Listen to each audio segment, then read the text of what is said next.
Fala galera, estamos aqui com mais um episódio do Fala Vale Podcast. Eu tô com um cara aqui que ele é sensacional. Ele que é filho do senhor Helber e da dona Lúcia, esposo da Patrícia, pai do Raí e da Rafaela. Com vocês, Renato Camargo Santiago, mais conhecido como Renato Santiago. Fala, Renatão, tranquilo? Tranquilo, Gustavo. Obrigado pelo convite. É um prazer estar falando aqui no Fala Vale Podcast. Estamos aqui para a gente bater papo, falar da vida, falar do esporte. Estou à sua disposição. Opa, vai ser algo bem descontraído, bem leve, né? Eu sei que você hoje é vereador de São José dos Campos, né? Está fazendo um trabalho incrível, mas hoje eu estou aqui para conhecer um pouco mais do ser humano, das suas histórias, do Renato Santiago. Então se apresenta um pouquinho para a gente aí, Renato. Então, eu sou mineiro, né, de Juiz de Fora, 47 anos. Casado há 20 anos com a Patrícia, pai do Raí de 15, da Rafaela de 12.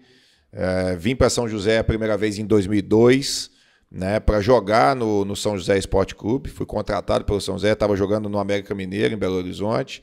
Vim para o São José, me apaixonei pela cidade, né, voltei mais uma vez em 2008, né, depois de 2002 saí, rodei o país inteiro até o exterior, e aí voltei para São José em 2008, e aí já fiquei definitivamente, né? Joguei no São José 2008, 9, 10, 11, 12 e encerrei a carreira no ano de 2013. A gente estava conversando aqui, né? E você falou que você é o recordista de gol do Martins Pereira? Nos bons tempos ainda fazia uns golzinhos lá. Tive essa honra de fazer muitos gols vestindo a camisa do São José ali no Martins Pereira. Então sou recordista em jogos oficiais lá no estádio. Que sensacional. Tô aqui com um cara que é conhecido na cidade, aonde você passa. Ainda dá autógrafo ainda, de vez em quando? De vez em quando. Mais foto. Autógrafo nem tanto, mas foto ainda tira bastante. Principalmente quando eu vou nos jogos do Martins Pereira no São José, foto ainda tira bastante. Autógrafo de vez em quando, mas menos. Me fala um pouquinho, como que foi a sua criação? Como que foi o seu período, seu crescimento com seu pai, sua mãe? Você falou que é de Juiz de Fora, né? Ficou quanto tempo lá? Conta um pouquinho pra gente aí. Então, graças a Deus, eu tenho uma família maravilhosa, né? Sou filho do seu Helber e da dona Lúcia, tenho 3 irmãos, sou o mais novo de 4 irmãos. Ixi, deve ter apanhado bastante, Bastante. Todos homens, né? Rodrigo, Ramon, Rodolfo e Renato.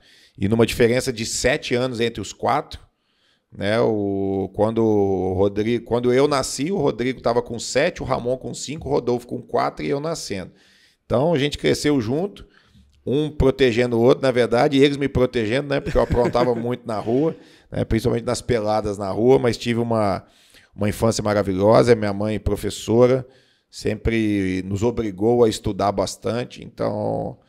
graças a Deus ela teve esse cuidado conosco, os quatro formados, né, no ensino superior, né, todos bem direcionados, e minha família foi a base de tudo, do meu caráter, de tudo que eu sou hoje. Eu não tenho dúvida que isso começou lá com o seu Helber, com a dona Lúcia e com o chinelo na mão. A base é muito importante, né? Eu também, né, tenho uma criação incrível e também tomei muita chinelada e não me arrependo não. Esses pais aí que hoje em dia falam que... Não, eu sou a favor de correção mesmo e fui muito corrigido. É por isso que a gente tem essa geração que tem hoje, né? Eu sou professor hoje do Colégio Inspire, né? Estou acostumado a lidar diariamente com jovens e adolescentes e muitos ali precisavam de um belo corretivo, né? Coisa que nós tivemos lá atrás, mas infelizmente hoje isso já não acontece mais. Então, nós estamos criando uma geração muito difícil de ser controlada. Eu estava vendo também que você passou por alguns times, né, como Remo, Juventude, Figueirense, Brasiliense, Fluminense, São José, onde você está marcado na história, né? E 268 gols? 268 gols, não me recordo o número de jogos, mas com certeza mais de 300 jogos. Foram 15 clubes profissionalmente em praticamente 17 anos de carreira.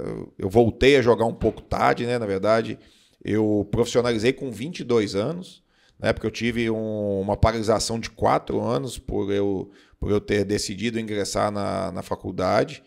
Então, mas aí daqui a pouco a gente conta, né? Mas foram 14, 15 clubes. E me conta um pouquinho de algumas resenhas aí do futebol, porque a gente sabe, né? Eu também, com 15 anos, eu fui morar sozinho, fui morar no Paraná, joguei no Paraná Clube também, rodei, era um sonho. E tem muita resenha, né? Conta um pouquinho das suas resenhas, assim, umas resenhas boas aí pra gente dar umas risadas. Tem várias. Acho que as melhores são as do Macedo, cara. O Macedo, sei quem lembra do Macedo, que jogou no São Paulo, foi campeão mundial com São Paulo. Eu estava jogando no Taubaté, né? Eu joguei nos 4 clubes aqui do Vale, né? No Guaratinguetá, no Taubaté, no São José e no Joseense. A gente estava no Taubaté, o Macedo foi contratado e o Pintado, que também jogou no São Paulo, era o nosso treinador. E o Pintado contava que o Macedo veio do América, do Rio Branco, de Americana. Né? E o Macedo chegou no São Paulo com um telê de treinador e começou a treinar bem, mas ele veio emprestado. E aí o São Paulo decidiu comprar o passe. Na época tinha passe, né? Não era direito federativo, tinha o passe. São Paulo decidiu comprar e o Macedo combinou com o empresário dele para conversar com o presidente. Naquela época não tinha essas negociações de empresário, o jogador ia, mas a pessoa que cuidava para ele falou: Macedo, é R$500 mil de luvas, que é o que paga na hora, no ato, e 75 mil por mês. Então é R$500 mil e 75 mil por mês. E na época era muita grana. Acho que nem era reais, acho que foi isso em 91, 92, real de 94, devia ser cruzado novo, mas era R$500 mil e 75 mil. E aí o Macedo foi, naquela época, o futebol era amador demais. E aí o Pintado conta que estava o Raí, Zete, Pintado e Toninho Cerezo. Na sala, era uma mesa grande, e chegou o Macedo para conversar com o presidente. Ele falou: presidente, tudo bem? Aí o presidente chega para o Macedo e fala: Macedo, você foi muito bem, o Telê pediu a sua contratação, então nós vamos te comprar do Rio Branco de Americana e a gente queria acertar com você aqui, então nós vamos te dar 750 mil e 75 mil por mês. Aí o Macedo me vira na mesa: presidente, combinado é combinado. Ou é R$500 mil ou não tem negócio. Aí o presidente: não, Macedo, mas é 750 mil. Presidente, combinado é combinado. É R$500 mil ou não tem negócio. Aí o presidente falou: então tá bom, Macedo, vamos te pagar R$500 mil. Os caras mataram o Macedo de pancada no treino. Logo depois foram pro treino, né? O cara perdeu 250 mil. O Macedo não sabia, sem brincadeira, não sabia escrever nessa época. Tem outra história para ele, que ele namorava uma menina. Aí ele foi num restaurante do lado do Morumbi lá, foi pedir uma pizza, né? E ele não sabia escrever. E o São Paulo tinha acabado de abrir a conta para ele, deram cheque, cartão, ele não sabia nada. E aí a menina acabou de comer, né? Ele falou: vou pagar, e o cara deu a conta para ele e ele não sabia preencher o cheque. Pintado que conta essa história. Aí ele falou com a menina assim: vou dar uma moralzinha para você, preenche o cheque aí. Aí a menina preencheu o cheque, né? Aí ele deu pro garçom, nossa, Macedo, cruza o cheque. Aí ele pegou e fez um X no cheque e entregou pro garçom. O garçom sabia quem que era o Macedo, não falou nada na hora. No dia seguinte ele foi lá no São Paulo, trocou o cheque. Cara, mas o Macedo tem muita história, cara. O Macedo era uma fábrica de resenha, cara. Era muita piada. Todo dia ele aprontava uma, cara. E uma sua? Uma resenha sua aí, uma resenha boa? Ou a gente também já passou alguma vergonha aí? Cara, eu tenho resenha de... Nunca fui muito de aprontar, não. Tem resenha das coisas que aconteceram. Quando eu voltei a jogar, né? Eu joguei no Tupi, que eu tinha saído da faculdade lá em Juiz de Fora, voltei no Tupi, e logo depois eu fui pro Sobradinho, do Distrito Federal, uma cidade satélite de Brasília, e aí montou um time legal lá. Aí foi eu e mais 4 meninos de Juiz de Fora, 12 horas de ônibus, chegamos lá em Brasília, o presidente foi nos buscar na rodoviária. Aí o presidente chega de terno, todo bem arrumado. Aí eu olhei pro Guilherme, um amigo meu, falei: pô, Guilherme, nós vamos ganhar dinheiro, ó, o presidente e tal. Aí descemos com a mochilinha, vamos ali. Cara, tinha um carro que eu nunca tinha visto na vida. Lá em Juiz de Fora nunca tinha um carro daquele, mas era um negócio de outro mundo, cara. Parecia uma nave espacial. E o presidente foi andando na direção do carro, só olhando pro Guilherme, tipo assim, vamos nos dar bem aqui, né? E aí a gente foi chegando perto do carro. Na hora que chegou no carro, o presidente dá a volta no carro, cara, tinha um Fusquinha do outro lado, sem o banco da frente, com um buraco no assoalho desse tamanho. E aí nós quase já entramos morrendo de rir no carro, e aquela, passando a faixa da pista assim, e a gente olhando e dando risada, e o presidente falando, chegamos em Sobradinho. Aí o alojamento era um galpão, essa história é demais, era um galpão, né? E tinha os beliches do lado e os beliches do outro lado, e nós fomos os primeiros a chegar. Aí o presidente chegou e falou, ó, vou lá buscar outros meninos na rodoviária, pode, cada um pega a sua cama aí, vai se arrumando, daqui a pouco a gente chega. Aí a gente entrou e o Guilherme falou, pô, quero ir no banheiro e tal, o presidente já tinha voltado para a rodoviária. Aí no fundo, assim, tinha uma parede toda azulejada de azul, um altar, assim, no alto tinha uma imagem de Jesus, assim. Aí o Guilherme sempre acontecia com ele. O Guilherme falou, pô, eu quero ir no banheiro. Eu falei, ó, deve ser naquela porta lá, tá? O Guilherme foi. Cara, e o Guilherme volta branco, pálido, não dava, parecia que era outra pessoa, cara. Eu falei, quem que é esse? Aí na hora que ele chegou perto, era o Guilherme. Eu falei, que é isso aí, cara? O Guilherme gaguejando, vai lá. Eu falei, vou nada, eu sei desse jeito, já tá branco desse jeito aí. Se eu for lá, eu morro. Aí falou, não, vamos lá todo mundo. Aí nós somos, cara. Aí tinha o basculante assim, aí tinha um terreiro, aí tinha um capeta com tridente assim, a imagem de uma mulher com o seio de fora e um cachorro mordendo o peito da mulher assim. Meu Deus. Aí a gente volta e já olhamos a imagem lá, Jesus não era Jesus mais, tinha um diploma no alto assim, licença para ser de Umbanda e Candomblé. O presidente era o pai de santo da cidade, cara, ele botou a gente dentro do centro, cara. Assim, não tem nada contra, mas não é minha praia, não, cara. Eu respeito todas as religiões. E de noite, jogador é tudo maluco. Não, né? mas isso daí... Aí de noite andava o gato em cima do telhado lá, e os caras. Cara, ninguém dormia, cara. Nós ficamos um mês nesse lugar. Aí nós jogamos o primeiro jogo, ganhamos de 1-0. Eu lembro direitinho, contra o Guará. Aí jogamos o segundo jogo contra o Gama. Tinha 25 anos que não ganhava do Gama. Nós ganhamos de 2-1, eu fiz os 2 gols. Nossa. Aí, e ninguém queria falar com o presidente. Pra gente mudar de lá, eu falei, presidente, ô Michael, pô, o pessoal não... Falei dos outros, né? O pessoal não consegue dormir, presidente. Pô, a gente quer... Ele falou, não, vou alugar uma casa pra vocês, não sei o que, vocês estão merecendo, tal. Alugou uma casa de 3 quartos para 36 jogadores. No primeiro dia o banheiro entupiu. Nunca mais nós usamos o banheiro da casa, só usava o banheiro da padaria, do futebol. No começo de... Ganhava R$600, de 4 meses de contrato, só recebi 1. Nossa. Mas fui artilheiro do campeonato e saí de lá para a Série A do Brasileiro no América Mineiro. Olha que loucura. O cara já gravou, faz os cortezinhos amanhã, pô, já tem um conteúdo, ó, vou postar pra você aqui, tem um monte de conteúdo. Começa a alimentar a rede social. É o papo que o Marcelo tá fazendo. O cara tá postando 15, 20 vídeos por dia, dos cortezinhos das entrevistas. Colocar em podcast, não, eu quero pra rede social, pro Instagram. É isso, eu quero os cortes pra ali, os cortes simples, básicos. E vai que um desses viraliza. E aqui, no AlugaCast, você tem tudo isso. Quer saber mais? Clica aqui e fale direto com a gente. Cara, que história. Mas isso daí é em qualquer religião, né? Se você também vai pra um clube e morar... no fundo de uma igreja também cada um na sua, cada um na respeita todo mundo, mas tem gente que é incisivo, né? Lógico que assusta. Não, foi. Nós não aguentamos muito, cara. Ficamos um mês lá, foi. Mas era. E jogador de futebol, cara, só tem maluco. Só. Os caras ficavam imitando fantasma de madrugada, andava com lençol lá no meio do galpão, cara. Era coisa de louco. É uma loucura, mas é gostoso, né? Cara, a gente eu tenho que viu uma isso... saudade. Eu tenho uma saudade, até de concentração eu tenho saudade. Porque é muito bom, você faz... Você não quer muita amizade para a vida inteira, mas no período que você tá no clube, cara, é muito legal. Cara. É um vínculo muito grande, a gente passa muito tempo ali. Junto. Depois que vai, cada um vai pro seu lado. Eu tenho muitos amigos ainda que eu mantenho contato, mas, pô, eu joguei em 15 clubes. Se eu tiver aí 10, 15 pessoas que eu mantenho contato sempre, é muito. Mas o ambiente é muito gostoso. Tem uns caras muito engraçados que você não sabe como é que esse cara tem tanta piada, tanta história. Pô, tem cada figura que dá saudade. Cara. Tem uma história e jogar é bom demais, né? Tem uma história que o pessoal conta do Amaralzinho também, que eu dou muita risada, que o pessoal pede comprovante de residência dele. Não sei se você viu. É do que faz assim? Da foto. É do Divan? É do Divan.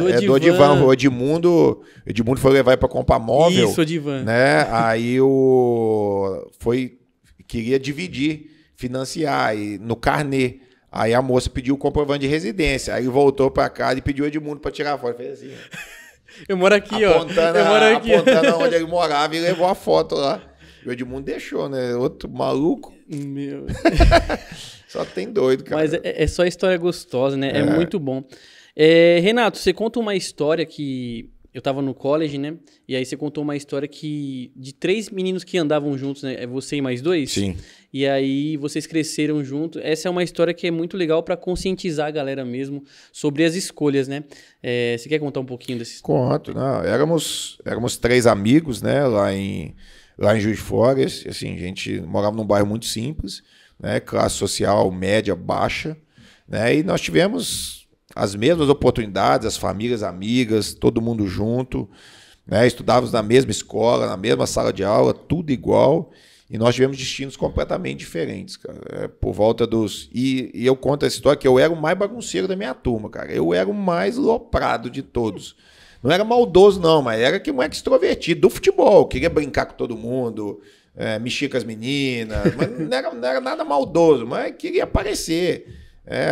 Bagunçava na sala, era uma figura. E os outros 2 não, cara, os moleques mais tranquilos e tal, e a gente jogava bola no mesmo time. Só que aí, por volta de 12 anos, cara, eu falei, não, eu quero ser jogador de futebol. E aí eu cheguei para um professor de educação física e falei, pô, eu quero jogar bola. Tal, ele falou, sabe o que você vai ser? Nada. Eu falei, que isso? Ele falou, você não vai ser nada, cara. Você não respeita professor, você não respeita os amigos, você não respeita colega, as meninas não ficam perto de você, cara, você não vai ser nada. E aquilo eu falei, pô, mas o que eu preciso fazer? Ele falou, primeira coisa, você vai sentar na primeira carteira amanhã, se você quiser continuar jogando no time da escola, que eu já tinha sido mandado embora por indisciplina do outro time que eu jogava, se você quiser jogar no time da escola, e nosso time era bom, amanhã você tem que sentar na primeira carteira, você não pode ter mais nenhuma questão disciplinar, sua mãe não pode ser chamada na escola, tal. Eu falei, vai cumprir? Eu falei, vou. Lógico que não ia cumprir, né? Mas, cara, no dia sentei na primeira carteira e fui melhorando a cada dia. Graças a Deus, realmente nunca tive mais nenhuma questão disciplinar. Esse cara foi me ajudando também. Esse cara que me levou pro Fluminense foi um segundo pai para mim.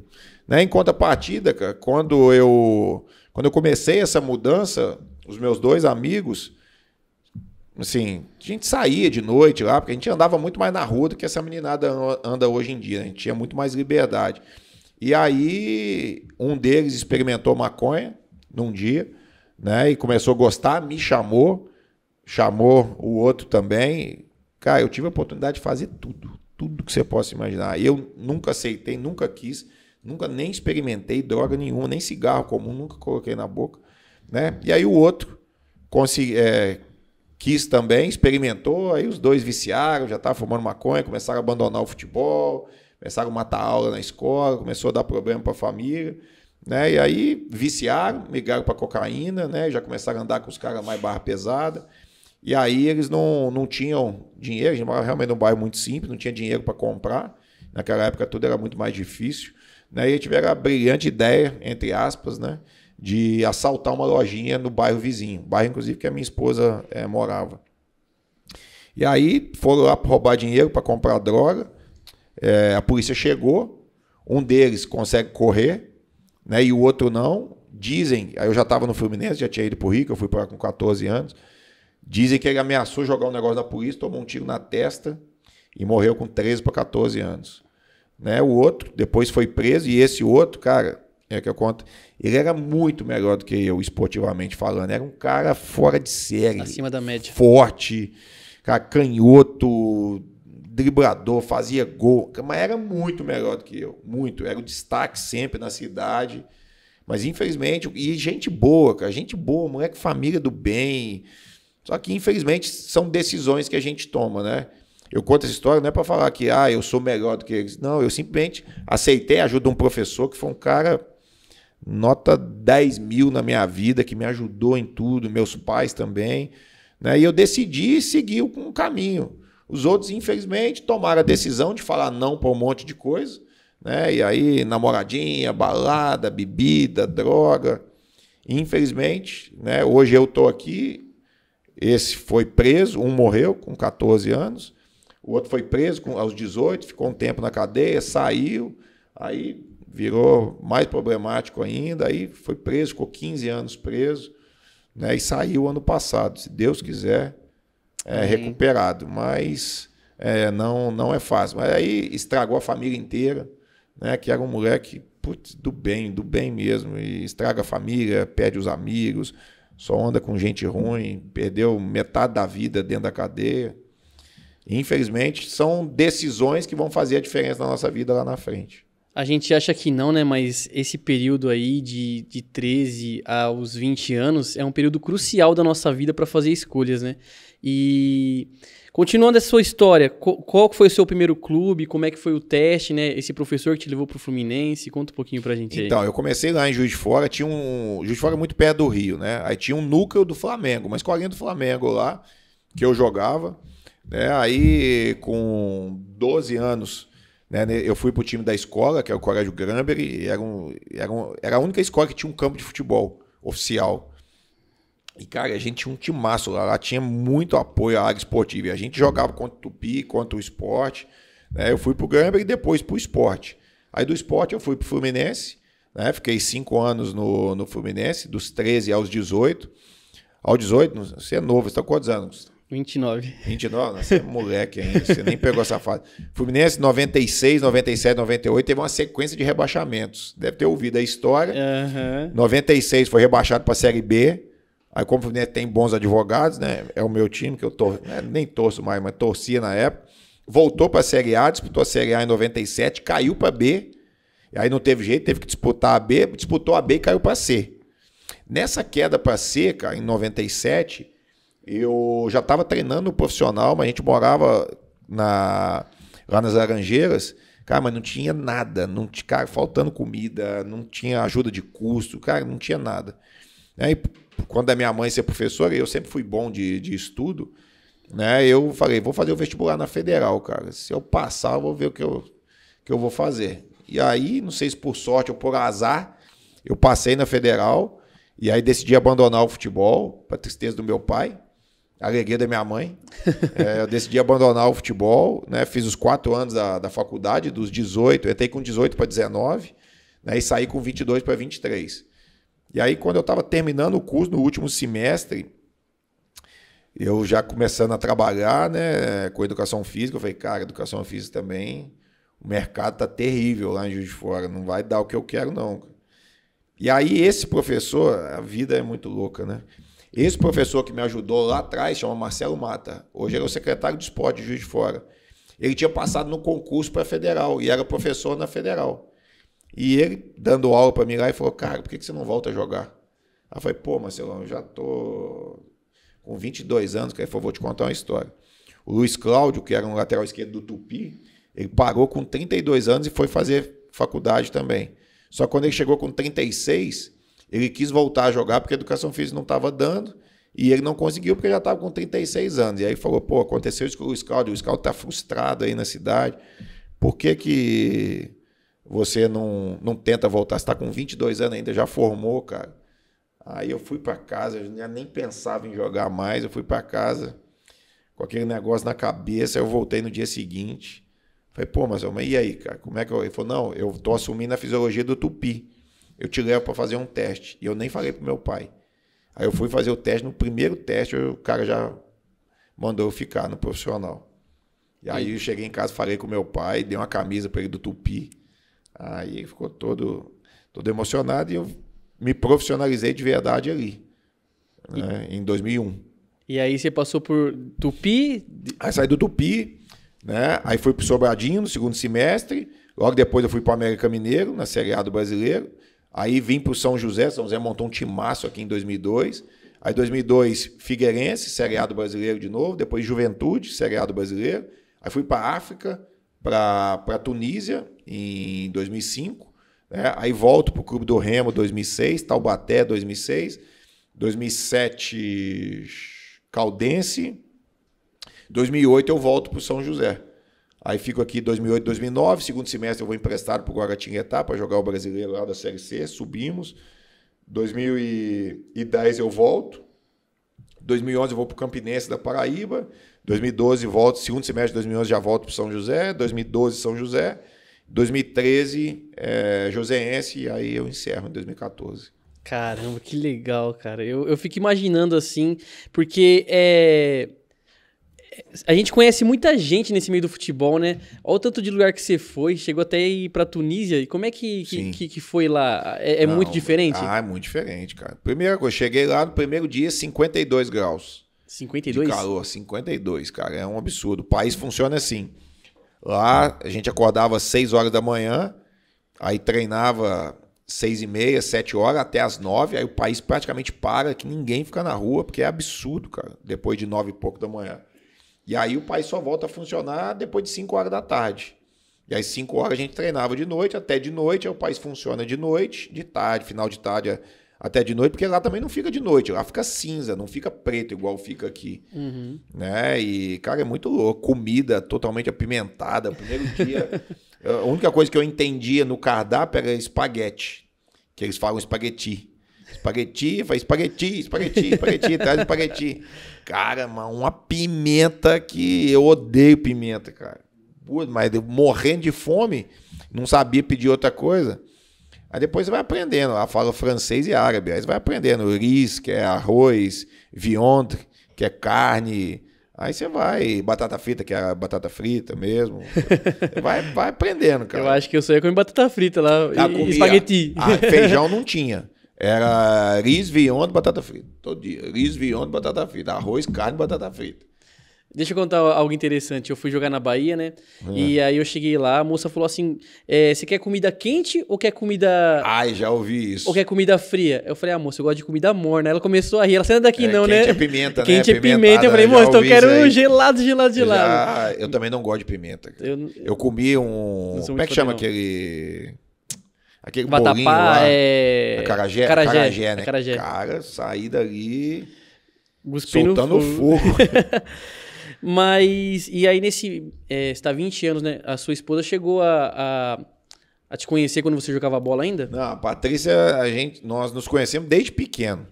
Ela morava no bairro do lado do meu, né? E essa história é engraçada porque o pai dela tinha essa sorveteriazinha de bairro que vende esse sorvete caseiro na garagem delas, né? E a Patrícia tem uma irmã da minha idade. E eu e meus amigos, a gente ia para ver a irmã dela. Olha que loucura, né? A gente tinha aí 12 anos, 13. A gente ia pra ver a irmã dela e ela ficava brincando de boneca. Ela é 7 anos mais nova que a irmã. Ela ficava brincando de boneca na garagem e tal.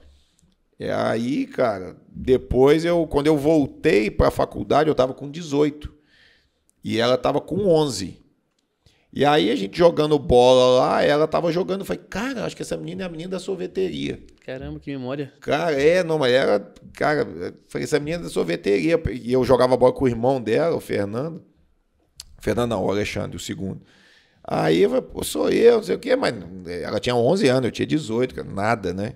Não, as pessoas vão me acusar de... E aí Aí beleza, aí passou o tempo, aí eu voltei a jogar, né? Eu tava com 24 e ela com 17. Aí eu fui de férias para Juiz de Fora, aí teve um aniversário lá no bairro, eu tava sempre com os amigos lá, aí ela tava, né? E ela sempre foi alta, né? Falei, cara, mas eu imaginava que ela tinha uns 20 e poucos, né? Aí a gente começou a namorar ali e nunca mais... desde 2003 juntos. Que legal. E você tava jogando bola ainda, né? Tava jogando. Você parou em 2000 e... Não, parei... Não, 2003 eu tava começando a jogar. Não, você parou em 2000 e... Eu parei em 2013 para 14. E aí, todas as viagens que você fez... Não, nós começamos a namorar em 2003, aí casamos em 2004 para 2005, né? Faz 20 anos agora no final do ano. E ela tava terminando a faculdade. Aí nós casamos... Não, ela foi comigo a primeira vez em 2006. Ela ainda foi a gente casada, mas ela ficou com os pais ainda, e ela foi comigo em 2006 para Belém do Pará, que aí era muito longe. Falei, não. Aí você tem que ir junto, minha filha, vamos embora. Aí ela tava no último semestre, ela trancou um semestre, e um ano depois ela fez o último semestre e formou. Ela é formada em quê? Formada em Educação Física. Educação Física também? É. Que legal. E uma coisa que é diferencial, Renato, é que você falou que você fez faculdade, né? Eu, quando joguei bola, eu tinha o plano A, o plano B e o plano C. Era jogar bola ou jogar bola. E aí eu sofri um acidente de carro, e nesse acidente de carro eu tive que interromper minha carreira. E quando eu voltei do coma e tal, fiquei bem... Caramba, não sabia dessa história, não. E quando eu fiquei bem, eu não sabia o que fazer.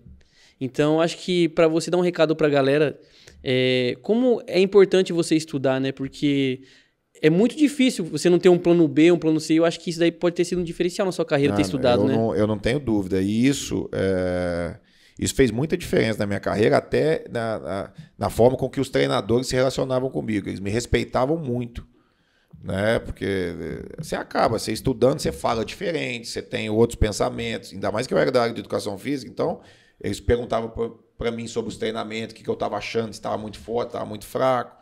Né?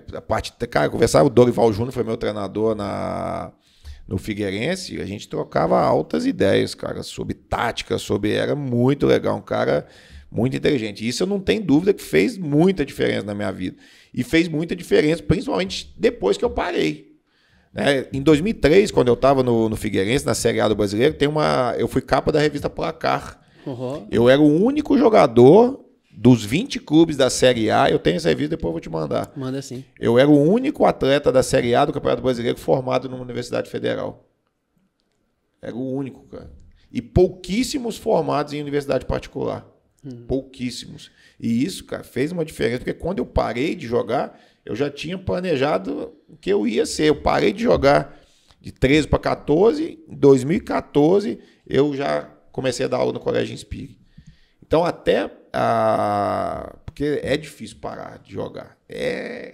Todo mundo fala que o jogador de futebol morre 2 vezes, né? Morre quando para de jogar e morre a morte natural mesmo. Mas isso me ajudou demais. Me ajudou demais porque eu teria ficado muito mal, depressivo até, se eu não tivesse já programado uma carreira. Eu acho que esse é um dos maiores erros, né? A gente não prepara a molecada psicologicamente pro boom que talvez eles possam ter, né? Sim. Por isso que eu vejo muitos jogadores hoje em dia que, tipo, muda realmente da água pro vinho, não tem nada, daqui a pouco tá ganhando seus 80, 100 mil e a galera não tá preparada, né? Eu acho que isso daí deveria ser mais preparado, né? Então, hoje eu acho que eu tô lá na base do São José, melhorou muito. Os meninos são muito mais estudados, né? Os pais têm... A internet ajudou muito isso. Né? Os pais são muito mais instruídos, têm muito mais orientação, mesmo que não seja estudado, mas eles sabem instruir. A família faz uma diferença gigantesca. Essa questão financeira, quando o cara ganha dinheiro, o cara que não tem uma estrutura familiar, ele se perde muito rápido. A primeira coisa que ele vai fazer é arrumar uma mulher, um avião, uma mulher de televisão, para botar do lado, um carro importado, não tem onde morar, a família tá passando fome, passando dificuldade, mas o cara tá andando de carro importado, tá com a loura do lado, uma paniquete do lado. E pagando para todo mundo nas festas, né? Justamente. E aí, isso é uma questão familiar, o cara tem que ajudar a família, primeiro comprar, fazer o seu pé de meia, pelo menos comprar a sua casa, ter a sua estrutura e depois aproveitar a vida. Não sou contra aproveitar também, não. Tá certo. Mas primeiro ele tem que ter a base dele ali, para depois que ele parar e já planejar o futuro dele. Porque a carreira do jogador de futebol ela é muito curta. Um jogador aí, ele joga no máximo 15 anos. Vamos lá, vamos botar aí a meta dos 20 aos 35. Quem consegue chegar. Consegue. Né? Só que o cara ganha dinheiro também bem por 5 anos. E a maioria não ganha ano nenhum. Ganha para trocar figurinha na vida. Não ganha para ficar rico. A Série A do brasileiro é uma ilusão. Ali tem uma pesquisa até da Placar. 0,5% ganha acima de 10 salários mínimos. Né? 97% ganha 1 salário mínimo. E 2 e pouco por cento ganha entre 1 e 10 salários mínimos, que é entre 1.000 e 1.500 e 15 mil. Então, o cara que ganha 15 mil hoje, durante 5 anos, ele não... Os outros anos ele ganha menos. O cara não consegue fazer a vida dele. E essa base familiar, base educacional, estudantil, ela vai fazer a diferença. Quem vai continuar tendo uma vida, não precisa ser rico, mas quem vai ter uma vida boa, agradável, quem vai ter qualidade de vida e quem não. E passando para os dias atuais, os dias de hoje, que você está fazendo hoje? Você falou que dá aula no Colégio Inspire. Sim, sou bombril, 1001 utilidades. Então conta um pouquinho pra gente aí. Então, hoje eu, pela ordem, né, eu sou professor do Colégio Inspire desde 2014, estou há 10 anos lá no colégio, trabalhando com os alunos. Eu já vi uma aula sua, hein? Física. Já vi uma aula sua lá, você dando aula pro campeonato lá da Band Vale. Eu vi lá. Da Jovem Pan. Da Jovem Pan. Jovem Pan. Nós somos bravo, campeões. É bravo, hein, rapaziada? Fomos campeões esse ano. É bravo. Pega no pé. Nosso futsal foi campeão, né? Mas estou no Colégio Inspire há 10 anos. Né? Fui candidato a vereador na última eleição, em 2020. Ganhei a eleição, então sou vereador no meu primeiro mandato. E esse ano eu recebi o convite do Oscar, né? Ele assumiu o São José SAF, criou a SAF do São José, e ele me convidou para assumir a gerência da categoria de base inteira do São José. E eu estou lá desde janeiro, né? Montamos as 3 equipes, Sub-15, Sub-17, Sub-20. Sub-15, depois de 20 anos, se classificou para a terceira fase do Campeonato Paulista, né? Joga contra o Ituano agora, essa semana, iniciando a terceira fase. E estou muito feliz de poder estar no futebol de novo, cara. Estar junto com essa molecada. Não dá para jogar mais, então vamos ajudar quem quer. Acabamos de negociar um atleta com o Santos, né? O Lorenzo, menino de 15 anos, foi negociado com o Santos, um talento absurdo. Jogador tipo da característica do Santos. Pedala, dribla, leve. Cara, leve. Tipo Neymar, Filé de borboleta. Cara, o moleque é fora de série. E foi pro Santos, segunda-feira, na semana passada. Eu estive lá no Santos com ele, levando o garoto para lá, e foi muito legal, que ele me fez relembrar a minha época de chegada no Fluminense. Aquele nervosismo, aquela tensão. A despedida dos pais, dele despedindo dos pais chorando, foi muito emocionante, cara. Deus abençoe ele aí nessa nova, Amém. Essa nova trajetória aí. E na política, você é vereador, está se reelegendo? Sim, começa, né, agora a campanha eleitoral, né, para a próxima eleição. Eu vou tentar a reeleição para continuar o trabalho que eu venho desenvolvendo dentro da cidade, principalmente nas áreas de saúde, esporte e educação. E a Escola Ativa faz parte do seu projeto? A Escola Ativa foi um projeto que eu criei quando estava na Secretaria de Educação. Fiquei por 4 anos à frente da Secretaria de Educação como diretor, né, e eu criei esse programa. Esse programa Escola Ativa é justamente o projeto que o professor tinha na escola que eu estudava. É o projeto para que não aconteça o que aconteceu com meus 2 amigos. Uau. Então, os alunos estudam de manhã e eles voltam para as escolas da prefeitura no período contrário. E eles têm futsal, handebol, vôlei, basquete, judô, taekwondo, tênis. São 15 modalidades: ciclismo, badminton, tênis de mesa. Qual que é o objetivo? Lógico que dali podem surgir alguns talentos, né? Mas o objetivo não é formar o cidadão através do esporte, usar o esporte como ferramenta educacional. Hoje são 7 mil alunos, né, em mais de 67 escolas da prefeitura, na verdade em todas as escolas da prefeitura, e o objetivo: disciplinar esses meninos, né, implementar valores, fazer eles aprenderem a ganhar e a perder, a trabalhar em equipe, a respeitar o professor, a respeitar a escola. Cara, e o sucesso é gigantesco. Tenho um orgulho gigantesco de ter proporcionado para esses meninos esse projeto. Porque foi o que eu recebi lá atrás, então agora acho que é a minha missão passar para essa meninada de hoje em dia. E me fala uma coisa, 10 anos no Colégio Inspire, é um colégio com princípios cristãos, né? Sim. E como é que é lá? Você frequenta a igreja da cidade? Para quem não sabe, né, a igreja da cidade, onde fica o Colégio Inspire. Sim. E depois eu tenho mais uma pergunta aí sobre... Tá. A igreja da cidade, né? Eu sou membro, sou batizado lá, me converti em 2008, né? Quando voltei para São José. A igreja da cidade é a mantenedora do Colégio Inspire, foi criado em 2014. É um colégio realmente com princípios cristãos, né? Mas que não tem aquela visão fechada de Deus. Não são só alunos evangélicos que participam. Nós temos alunos católicos, muçulmanos, né, umbandistas. Não existe preconceito lá. Só que lá nós seguimos, né, a vida que Jesus levou, a vida com princípios, a vida com verdade, né, e trabalhando muito. É muito prazeroso, é um colégio que tem uma estrutura esportiva gigantesca, né? Para quem conhece o Campus Colina, né? Nós temos um campo de futebol, a quadra, o Campo Society, e é exatamente, depois eu mostro para você aqui, é exatamente o colégio que eu estudava em Juiz de Fora, porque foi eu que desenhei aquilo lá e apresentei para o pastor Carlito. Que legal, então a estrutura é exatamente igual à estrutura que eu tenho, que existe hoje ainda lá no Colégio Gramber. A única coisa que não tem é que lá no Gramber tinha piscina e na Colina não tem, até porque existem os cultos, né? O perigo é muito grande uma criança pular uma cerca, entrar numa piscina e a gente não vê. Então a única coisa diferente é a piscina, que tem lá em Juiz de Fora e não tem aqui. Renato, eu tô muito feliz com essa entrevista.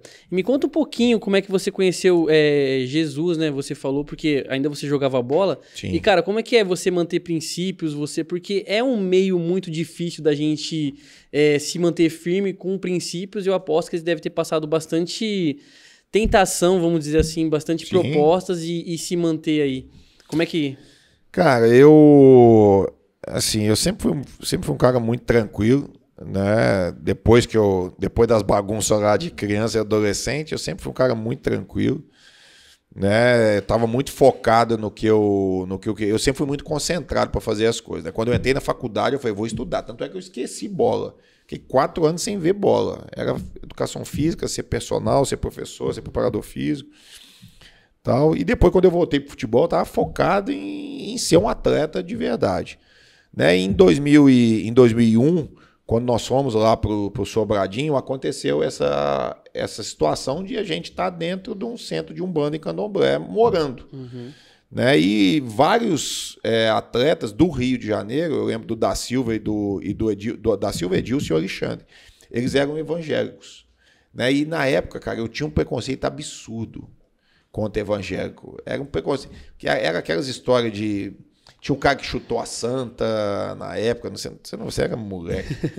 Tinha um cara de uma igreja que chutou uma santa da igreja católica, e era uma rivalidade gigantesca. Mas esses caras chegaram e começaram a mostrar para mim uma outra visão do que era a Bíblia. Eu nunca tinha lido a Bíblia, né? Era o católico não praticante, né? Uhum.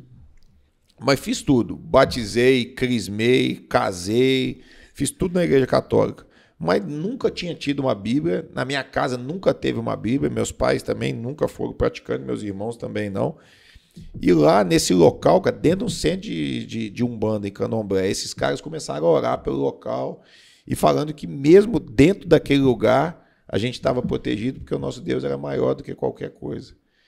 Cara, e aquilo me confortou de um jeito, porque eu sou meio cagão com essas coisas. Né? E, cara, e aquilo me confortou de um jeito e eu comecei a ficar bem e tal. E aí eles faziam os cultos, né? Nas concentrações, a gente tinha os momentos lá e eles me deram uma Bíblia que eu tenho até hoje, de 2001. Eles escreveram uma dedicatória para mim e eu comecei a acompanhar, comecei a frequentar, comecei a gostar. Muita música, muito louvor, e aquilo foi me atraindo, eu comecei a ir na igreja, tal, mas aí acabou o campeonato lá e fui para Belo Horizonte, lá não fui mais para a igreja. 2002 eu vim para São José, aqui também não, 2003 Florianópolis, e cara, você falou das tentações, né, cara? Florianópolis era um negócio de louco, porque muita noite, muita mulher, né, muito dinheiro, né? E realmente foi, mas eu estava muito centrado, eu não tinha estourado no futebol ainda quando eu fui para lá, então eu estava muito focado em ser um jogador de verdade, né? Ser jogador de verdade. Sim, sim.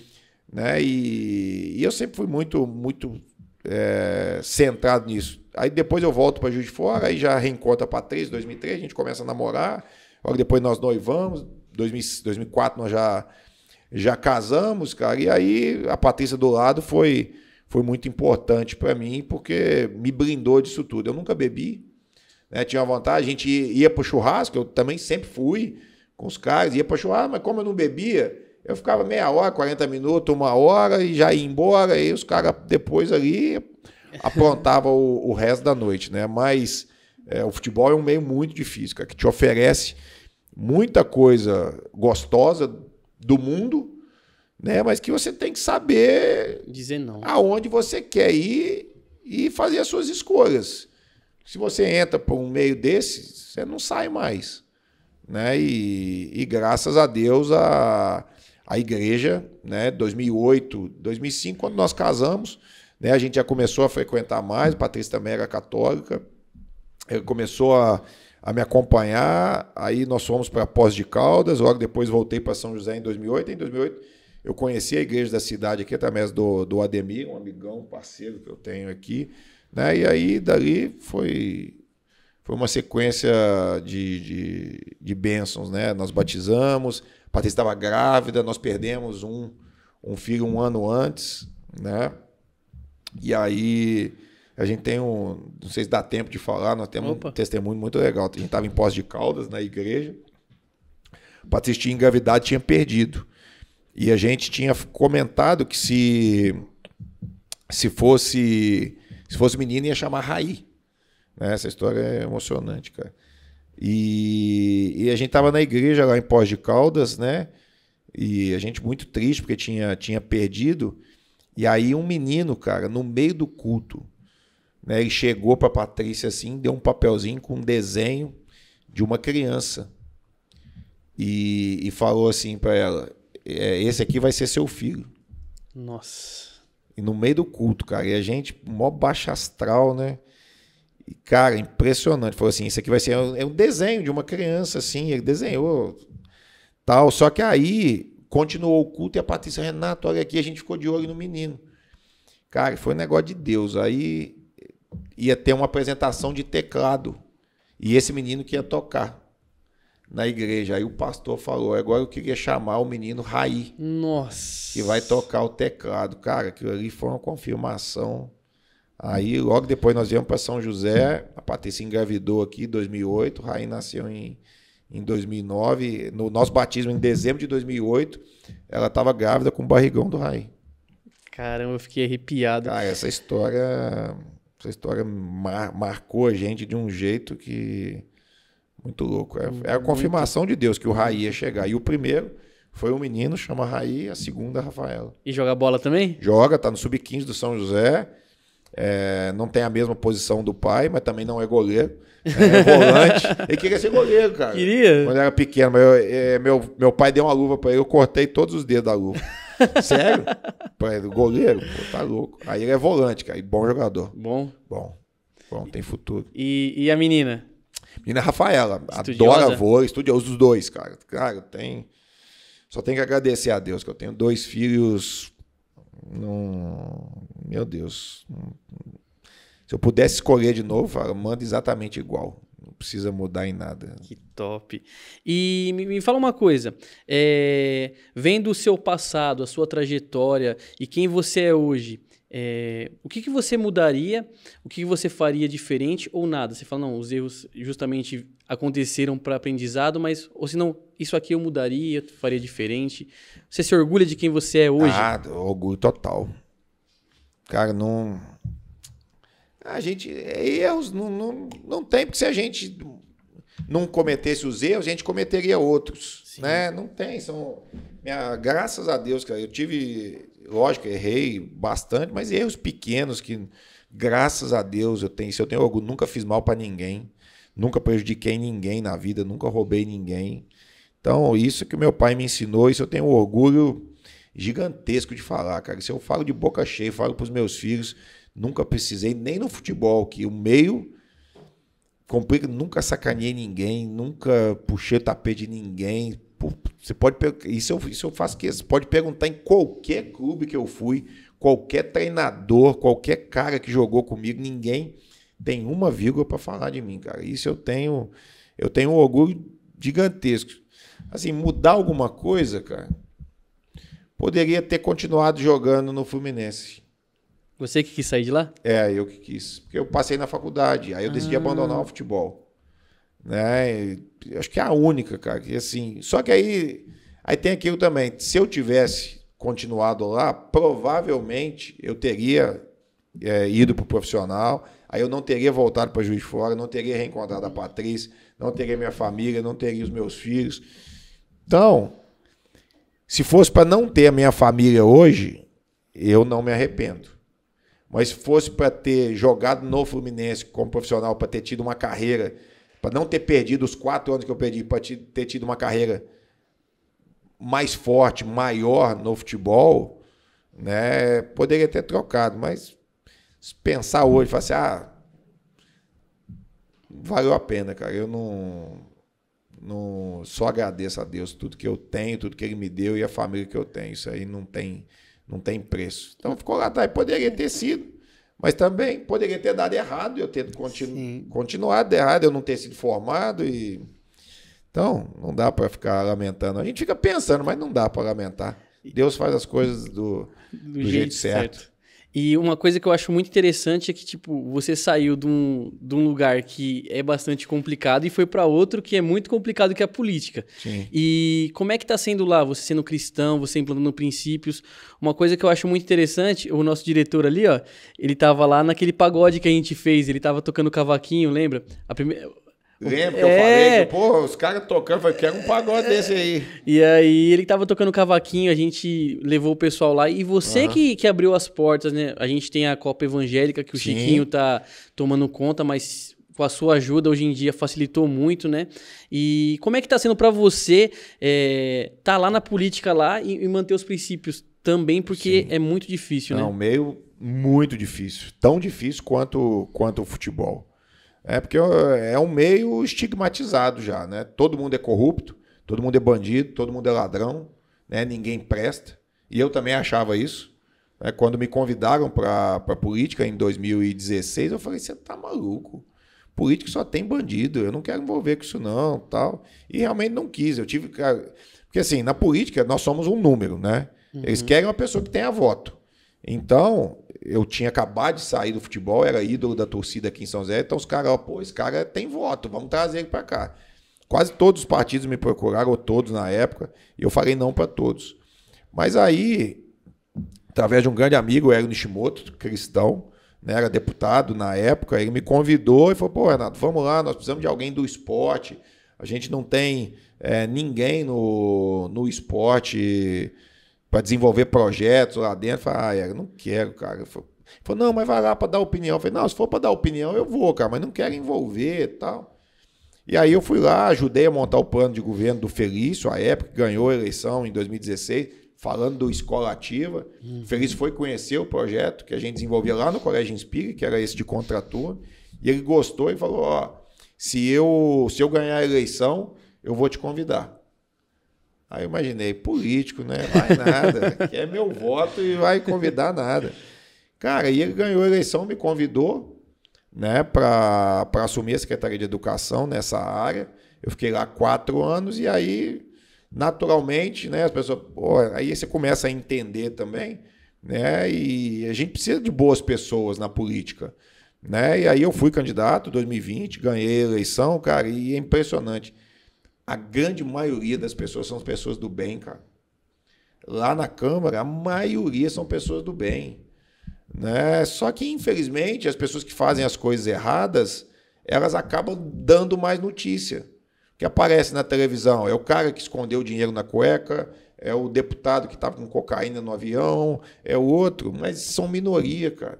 A grande maioria são pessoas do bem, que querem fazer a diferença, que querem fazer bem feito. Só que tem alguns, como em qualquer profissão. Tem na igreja, tem gente ruim, na igreja católica, no direito, na medicina. Tem gente que vende remédio falsificado de câncer. Meu Deus. O cara tá doente e tem bandido em tudo quanto é lugar. Na política também tem. Só que a política divulga mais. E aí as pessoas, né, preconceituosamente, colocam todo mundo. Mas tem muita gente boa, tem muita gente que quer fazer diferente, que fiscaliza, que cobra, que não deixa ter corrupção. Cara, e eu acho que a gente precisa para a gente ter um mundo melhor. Principalmente eu quero para os meus filhos. Né? Eu faço para os meus filhos, como é que chama? Para o Samuel. É para isso que a gente tem que fazer, né? Eu já estou aos 47 aí, né? Então a gente tem que pensar em quando a gente pode produzir, deixar um mundo melhor para essa molecada que vai estar chegando. E não é porque eu te conheço, não é porque a gente se conhece, mas eu tenho que parabenizar você, porque muitos dos seus projetos estão em andamento mesmo. Ali na Zona Sul, principalmente, você é muito bem falado, muito bem, sabe? Seus projetos estão... E é uma área carente de São José dos Campos ali. E... a galera, tipo, tem uma estima por você, assim, enorme, porque você não é aquele cara que só fala, você tá lá junto, implantando o mesmo projeto. Eu vejo você com a mão na massa também na escola, lá você abriu as portas também, falaram que nunca tinha tido um culto na Câmara Municipal e a gente fez um culto, fez um pagode e foi muito legal. E tá marcando a história, sabe? Eu acho que além do futebol você tá marcando a história, também na política você tá marcando uma história de forma positiva. Cara, é porque eu falo, eu não sou... E assim, eu sempre... Meu pai sempre falou, Renato, trate todo mundo igual, cara. Seja humilde se você for o presidente ou se você for qualquer outro. Então, cara, eu trato todo mundo bem, né? Eu brinco com todo mundo, eu bagunço com todo mundo. Não é porque eu sou vereador que eu sou melhor do que os outros. Eu sou só mais um que eu tô lá. Né? E daqui a pouco eu posso não estar e eu vou ser a mesma pessoa. Isso aí não é isso que me faz. Tanto é que todo mundo pergunta, pô, mas por que você não sai do colégio? Eu falo, porque eu sou professor. A minha profissão é professor. Minha profissão não é vereador. Eu vou ser professor o resto da vida. Vereador não. Enquanto Deus quiser que eu esteja lá, eu vou estar lá, ajudando. Quando eu não estiver ajudando também, eu arrumo minhas malas e vou embora. Então, eu acho que é isso. É continuar sendo a mesma pessoa, ajudando, procurando ajudar todo mundo, porque a política é um meio de fazer o bem gigantesco.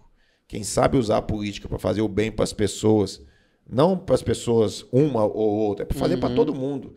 Né? É um meio gigantesco da gente mudar a vida das pessoas. Me fala aí, Renatão, o que o esporte é para você? Cara, o esporte é tudo. O esporte é uma ferramenta para transformar vidas.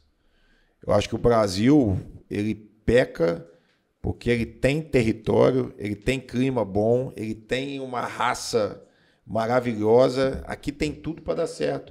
Só que a gente não apoia. Eu acho que o esporte, como outras áreas também, ele poderia ser muito mais incentivado, muito mais praticado. Mais ou menos como nos Estados Unidos ali, né? Eu fui para os Estados Unidos em 2015, né? Quando eu comecei a dar aula no Colégio Speak, eu queria entender como é que é o esporte nos Estados Unidos. E é justamente... Os caras fazem esporte o dia inteiro, cara. É na aula, é no contraturno, é de noite, é no high school, é bolsa na faculdade. E isso, eles formam as pessoas aprender a trabalhar em equipe. O futebol, o esporte, não tem nada melhor que faz, te ensina a trabalhar em equipe.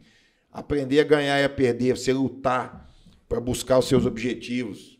Não tem nada melhor do que o esporte. A ter disciplina. Se você não tiver disciplina no esporte, isso você tem que ter em qualquer carreira.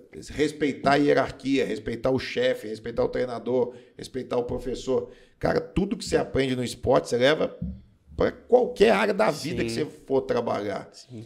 Tem aqui em São José, tem a grande maioria, a grande maioria, mas muitos professores de educação física viraram diretor de escola. Uau. Porque tem muita facilidade de lidar com as diferenças, com as pessoas, de trazer as pessoas para perto, de trabalhar na dificuldade, de ser organizado, de ter disciplina, de saber lidar com a equipe. É impressionante, cara. As pessoas que militaram, que vivem no esporte, elas têm muito mais facilidade. E sem contar que formam um cidadão de verdade. Né? Um cidadão longe das drogas, longe do crime. Esporte é tudo. Não, eu até travei ali, mas o que eu queria falar para você é que você frisou que na política tem muita gente boa, né? E aí a gente acha que não. E aí eu vendo você, vendo as pessoas que estão próximas, o próprio Dr. Elton, pessoas ali que a gente conhece que são pessoas boas, a gente fala, cara, é realmente poucas pessoas que são ruins, né? E aí às vezes a gente fica pensando que é algo não, é todo mundo. Não, não é. Não é. Não é. E quando você vê em Brasília, as pessoas que têm os problemas lá são sempre as mesmas. Repara, os nomes são sempre os mesmos. Você não vê mudando tanto caso de corrupção com pessoas diferentes. São sempre os mesmos. Só que quantos deputados nós temos? Quantos senadores nós temos? Então, a maioria é gente do bem. Aqui também. Grande maioria é gente do bem. Só que, infelizmente, notícia ruim vende mais. Vende mais. E aí as pessoas divulgam muito mais do que os bons projetos de lei, as fiscalizações que fazem junto à prefeitura, as coisas boas não aparecem, porque não vende. Sim. Esse é o problema. Renatão, quero que você olhe para aquela câmera ali e dê um conselho para meninada mesmo, que você tá aí nessa como educador. O que você pode dar de conselho aí da sua vivência, da sua experiência?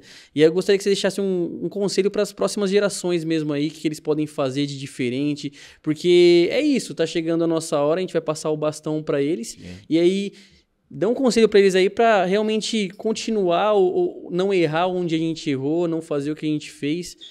Para aquela câmera ali? Isso. Então, vamos lá. Galerinha que estiver nos assistindo aí, tudo que a gente faz na vida, ela tem um resultado. E essa matemática, ela nunca erra. Se você fizer coisas boas, você vai colher coisas boas. Se você fizer coisas ruins, você vai colher coisas ruins. Ninguém planta um limão azedo e colhe um morango docinho.